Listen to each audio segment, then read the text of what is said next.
জয় রাধে জয় রাধে। আজ আমরা দর্শন করছি খড়দার কাঠিয়া বাবা আশ্রম। কাঠিয়া বাবা আশ্রমের রাধা রানী ও প্রভু শ্রীকৃষ্ণকে আমরা দর্শন করছি।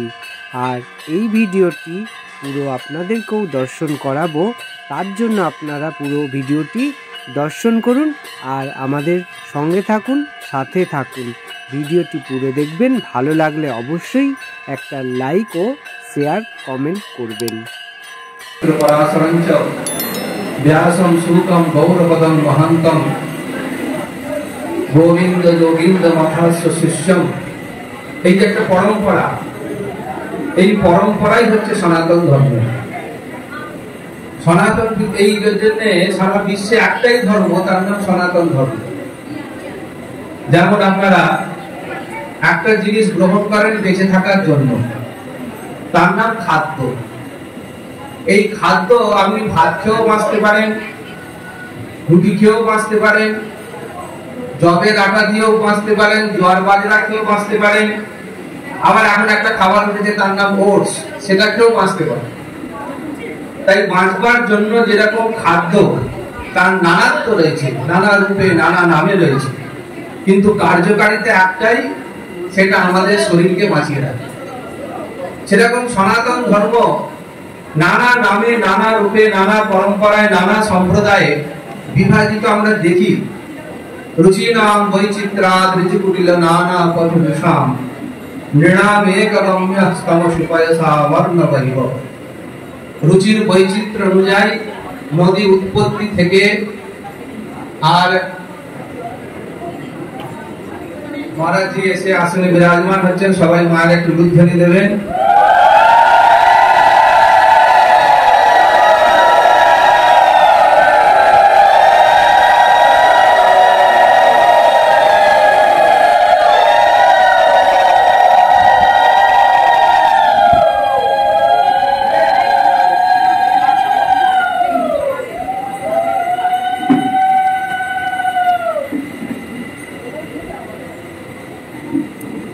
রুচির বৈচিত্র্য অনুযায়ী সেরকম ভাবে, যেরকম নদী সেই পাহাড় থেকে উৎপত্তি হয়ে তার আঁকা বাঁকা পথে নানান উপনদীর সঙ্গে মিলিত হয়ে তার একটাই গন্তব্যস্থল হয়, সাগরে গিয়ে মিলিত হয়। সেরকম রুচির বৈচিত্র্য অনুযায়ী নানা মতে, নানা পথে আমরা সাধনার বিভিন্ন ক্রম, বিভিন্ন ধারা নিয়ে আমরা প্রবাহিত হই, কিন্তু যাবার বা গন্তব্যস্থল একটাই, সেই সাগর। সেই মহামিলনই হচ্ছে আমাদের সনাতন ধর্মের মূল কথা। যে সনাতন ধর্ম শেখায় যে তুমি জীব নয়, তুমি শিব। তোমার জীবেত্ব মোচন করে তুমি শিবত্বে উপনীত হবে, এই হচ্ছে আমাদের সনাতন ধর্মের মূল কথা। অর্থাৎ আমাদের মধ্যে সেই চৈতন্য সত্তা, যার দ্বারা আমরা নিজেকে জীব বলে জানি, আবার এই চৈতন্য সত্তার স্বরূপই হচ্ছে নাম রূপ রহিত সেই পরব্রহ্মের সঙ্গে মিলন, অর্থাৎ সেই আত্মা পরমাত্মার সঙ্গে যে মিলন, সেই হচ্ছে সনাতন ধর্মের সাধনা। এই সাধনাকে নিয়ে, এই মূল কথাটিকে নিয়ে আচার্য পরম্পরায় কত মত, কত পথ প্রবাহিত হচ্ছে। আবার সেইগুলো একই জায়গায় এরকম একটি মিলন সভায় আবার তারা মিলিত হয়ে যাচ্ছে। সনাতন ধর্মের পরম্পরাগুলোর মধ্যে কোনোদিন দেখবেন না যারা নিজেদের মধ্যে খুব লাঠালাঠি, মারামারি, হই করছে। কুম্ভ মেলায় যখন যাবেন তখন দেখবেন বলে দেওয়া হয় যে এই সময় কুম্ভ মেলার স্নান হবে, আর সেই স্নানকে কেন্দ্র করে ভারতবর্ষের তথা বিশ্বের হাজার হাজার পরম্পরা, তাদের নানা নাম, নানা বেশ, নানা রকম দেখতে, নানা রকম পোশাক, সব একই উদ্দেশ্যে ছুটছে, ওই অমৃত যোগে গিয়ে আমরা সবাই স্নান করব। অতএব এই সনাতন ধর্মের মূল কথা হচ্ছে মিলন। সেই মিলনের আজকে এই ধর্মসভা, সাধু সংঘ, সাধু সভা, যার মধ্যে দিয়ে আমরা স্নাত হব। মহারাজজি মন্দিরে আরতি করছিলেন, কিছু বছর আগেও মহারাজজির যেরকম শারীরিক অবস্থা হয়েছিল,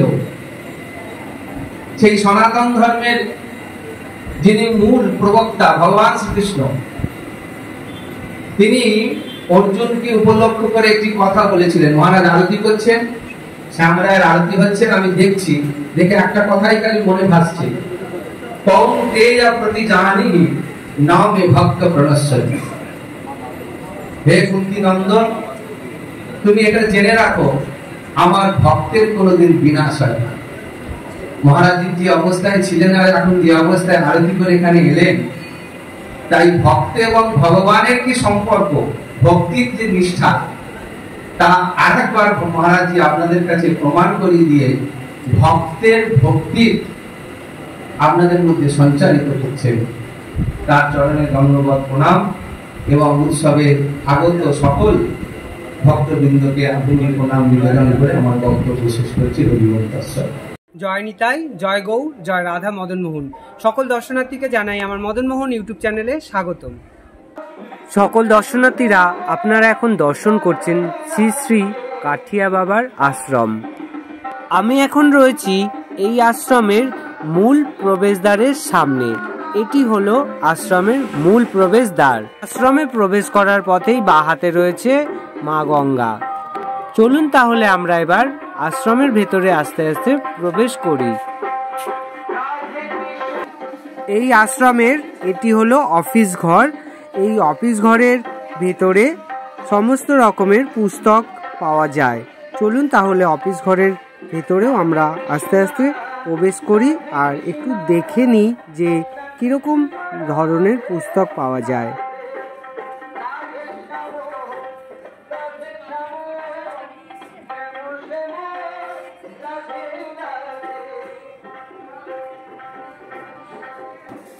আমরা এবার আস্তে আস্তে প্রবেশ করছি শ্রী শ্রী স্বামী ধনঞ্জয় দাস কাঠিয়া বাবাজি মহারাজের যেখানে সমাধি দেওয়া রয়েছে, সেই সমাধির সামনেই আমরা এবার আস্তে আস্তে প্রবেশ করছি।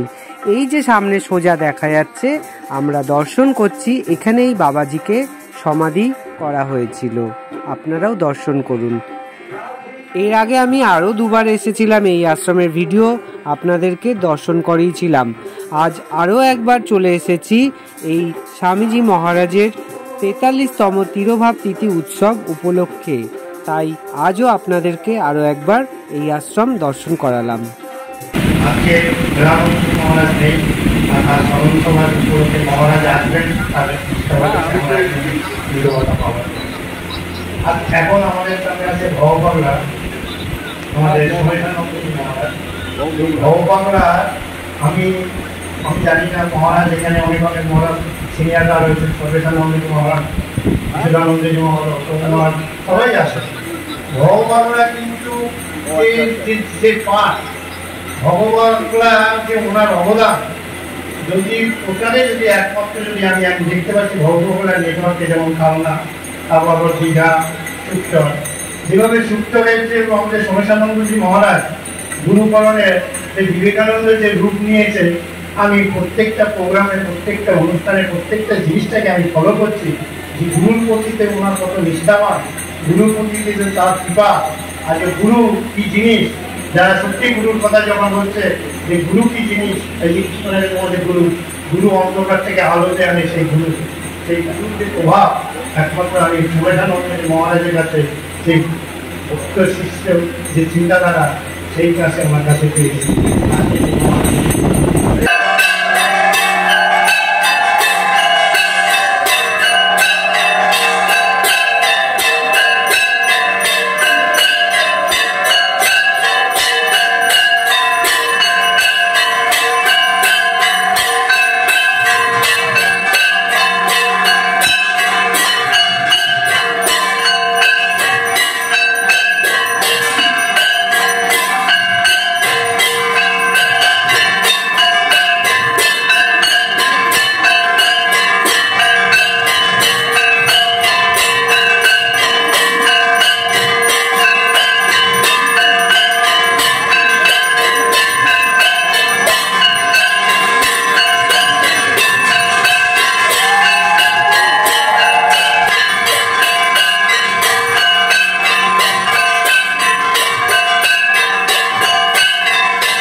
বিবেকানন্দজি আসলে রেখেছেন। আমি সম্বোধনে আগে আজকের এই সুন্দর তিরোভাব তিথির এই পবিত্র উৎসবে আমাদের যে সর্বেশ্বর, আমাদের পূজনীয় ইষ্ট হচ্ছে সর্বেশ্বর, রাধা সর্বেশ্বর। আজও আমাদের সেই ইষ্ট পুজো হয়, সেটি হংস ভগবান থেকে এসে যে নারায়ণ, সেই নারায়ণ এখনো বিরাজমান। তো সর্বেশ্বর আমাদের মধ্যে বিরাজ করছেন।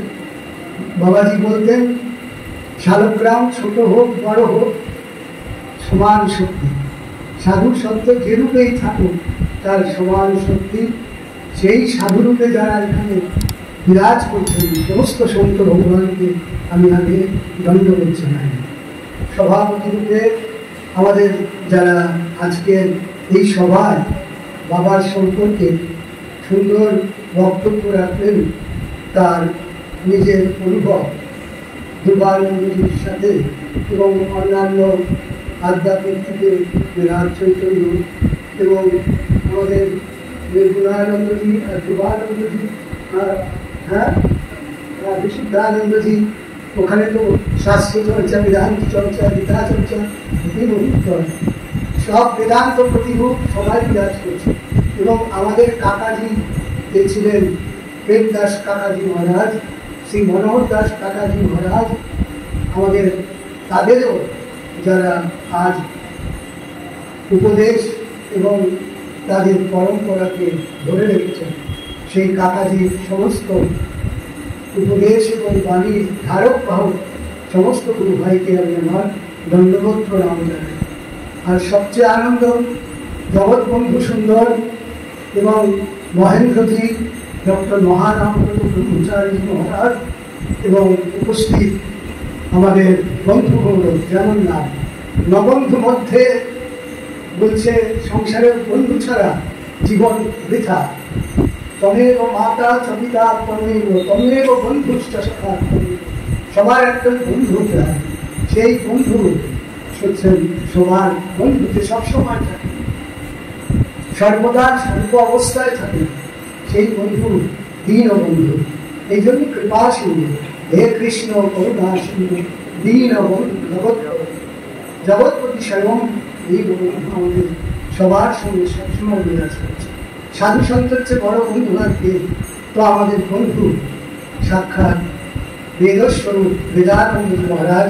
এখানে বেদ কোনো সময় পৌরুষীয় নয়, অপৌরুষী। তার মূর্ত অমূর্ত অবস্থার থেকে ত্রিগুণাতীত অবস্থা, তো এই অবস্থায় তিনি এখানে বিরাজ করছেন। সেই মহাপুরুষের জন্য আমরা এক মুহূর্তের জন্য একটু মৌন থেকে এবং তাকে শ্রদ্ধা জানিয়ে আমরা আগে বক্তব্য রাখব।